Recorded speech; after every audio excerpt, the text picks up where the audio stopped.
আসসালামু আলাইকুম। দেখেন আমরা আজকে একটা দরিদ্র মায়ের কাছে আসছি। আসলে এই মাটা 20 বছর আগে ইন্ডিয়া থেকে কিন্তু বাংলাদেশে আসছিলেন ইনাদের কাছে। ইনি কিন্তু চোখে কম দেখেন। ইনি তার মেয়ে প্রতিবন্ধী এবং তার স্বামী নাই।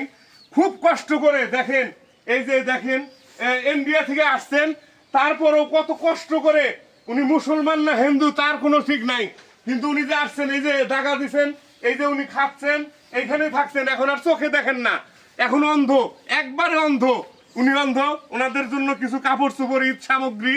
আসলে আপনারা জানেন যে মায়ের বয়সী এগুলো খুব কষ্ট হয় এবং দুঃখ লাগে এইগুলো জিনিস করতে। আসলে তারপরেও না করলে হয় না, আমরা তো দিতে পারবো না। শুধু আপনাদেরকে রিকোয়েস্ট করতেছি, ভিডিওটা শেয়ার করে দিবেন। আর যদি কার কিছু দেওয়ার থাকে ইনশাল্লাহ দিতে পারেন। আমরা যেন এই মাদের বা এই বোনের প্রতি অবশ্যই আমরা সহযোগিতা করতে পারি এবং পাশে দাঁড়াইতে পারি। আমরা যদি পাশে দাঁড়াই, কোনোদিনও তাদের ক্ষতি হবে না ইনশাল্লাহ। আপনার কিয়ামত পর্যন্ত সওয়াব থাকবেন। কারণ দেখেন, এই যে ভাঙা একটা ঘর, এই যে একটা ঘর দেখেন, এই ঘরটা কিন্তু আপনার বেশিক্ষণ লাগবে না পড়ে যাইতে, যদি ভালো করে বাতাস হয়। আপনার ভালো করে বাতাস হলে এই ঘরটা, এই চালটা বেশিক্ষণ লাগবে না পড়ে যাইতে। তাই আপনাদের রিকোয়েস্ট করতেছি, আমাদের উত্থানে আমি এই জিনিসটা শুনছিলাম বিধায় আমি এই যে এনাদের বাড়িতে আসছি।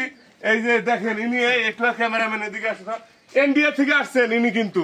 ইনি ইন্ডিয়া থেকে আসছেন মোটামুটি, ইনি ইন্ডিয়া থেকে আসছেন 20 বছর হয়েছে, তাই না? 20 বছর হয়েছে, একটু পাইছেন, 20 বছর হয়েছে, 20 বছর হয়েছে ইন্ডিয়া থেকে আসছেন উনি।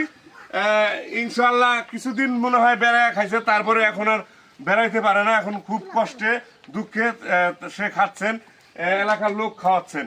তা সবাই ভালো থাকবেন এবং সুস্থ থাকবেন। আল্লাহ হাফেজ।